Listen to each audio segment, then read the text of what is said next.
18-ci ildə artıq Rusiyanın təbəəsidir. Siz bilirsiniz, 18-ci ildə Şamyan hakimiyyəti idi Azərbaycanda və Şamyan hakimiyyətinin nazirlərindən biri də Nəriman Nərimanov idi. 18-ci ildə. 18-ci ildə, bəli. 2 nəfər var idi ki, Şamyanla çiyin-çiyinə çalışırdı nazir olaraq. Onlardan biri Məşədə Əzbəyov idi, biri də Nəriman Nərimanov idi. Düzdür, orada Vəzirov da var idi, amma onun elə bir önəmli rolu yox idi. Və bu adam 18-ci ilin mart qırğınında Şamyanın silahdaşı idi və onun yanındaydı, onun naziri idi. Xaliq bəy bu saat deyir ki, naziri yoxsa Bakı? Nazir, Bakı komissar idi. Komissar neydi? Komissar Şamyan hökumətinin naziri idi. Sonradan Sovet dövründə yenə o komissar adını qaytardılar. Cumhuriyyət dövründə nazir elədilər. Sonra yenə son dövrdə yenə nazir elədilər. Komissarlar nazir idi. Nəriman Nərimanov da nazir idi. Şamyan hökumətinin naziri idi. Məşəd Əzbəyov da komissar idi, nazir idi. Və mən bugün cəsarətlə deyirəm, əgər 18-ci ilin martında bizim xalqımız qırılıbsa, həmin Şamyan hökumətində istifa verməmiş bizim insanlar da o məsuliyyəti Şamyanla birgə bölüşdürürlər. Onlardan biri də Nəriman Nərimanovdur. Bu bir. Ondan sonra Nəriman Nərimanov Şamyan yıxılandan sonra getdi Rusiyaya. Rusiyaya əvvəlcə əşdərxana dedilər, onun güya xəstədir, getdi. İndi ola bilər xəstəymiş. Gedəndən sonra Nəriman Nərimanovu biz harada görürük? Rusiya... Amma orada da solçu kimi fəaliyyətini davam elətdirir. Solçu bilirsiniz, mən sizə bizim inqilabçıların, görkəmli dövlət xadimlərinin əksəriyyəti solçu olub. Hümmət Partiyasını yaradanlar kimlərdir? Hümmət Partiyasını Nəriman Nərimanovdan qabaq yaradan Məhəmməd Əmin Rəsulzadədir, İsa bəy Aşurbəylidir. Ondan sonra başqa bir çox insanlardır. Onlar yaradıblar. Nərimanov sonradan bir növ gəlib bura qoşulmuş insandır. Nəsib bəy Yusufbəyli solçudur, Həsən bəy Ağayev solçudur, Məhəmməd Əmin Rəsulzadə solçudur. Bunlar hamısı sosial demokratlardır.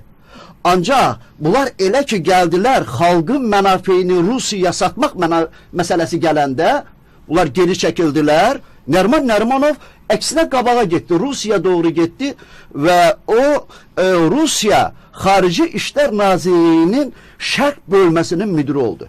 Bilirsiniz, bizdə çox təəssüf ki... Hansı dövrdən söhbət gedir? Söhbət 1918-19-20-ci illərdən söhbət gedir. Bu illərdən ən mühüm Azərbaycan Cumhuriyyəti burada mövcuddur. Burada müstəqil dövlətimiz mövcuddur. Ancaq Nəriman Nərimanov xarici bir dövlətin, bu dövlətə qəsd eləməyə hazırlaşan dövlətin Xarici İşlər Nazirliyinin şərq şöbəsinin müdürüdür. Bu necə olur? Biz həqiqətlərin çoxunu hələ açmırıq, aça bilmirik. 18-ci, 20-ci ilin aprel ayının 27-sində, 28-sində 11-ci Qızıl Ordu Rusların deyildi. Onların başında Xəlil Paşa başda olmaqla türklər dayanmışlar. Bəs onları kim göndərmişdi bura?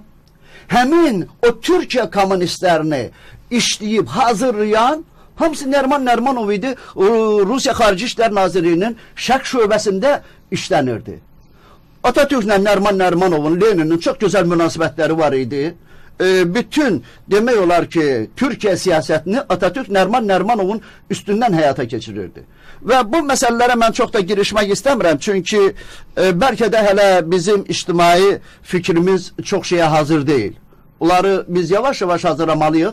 Amma bir şey deyim ki, Nəriman Nərimanov siyasətçi olaraq mən bunu tam cəsarətlə deyirəm, Xaliq bəydən fərqli olaraq deyirəm ki, Azərbaycanın istiqlalının düşmənidir, Azərbaycanın istiqlalının qatilidir, Azərbaycanın istiqlalının cəlladıdır və cəzasını da almalıdır. Bu niyə oldu? Bu ona görə ki, Nəriman Nərimanov şəxsiyyətcə manyak idi.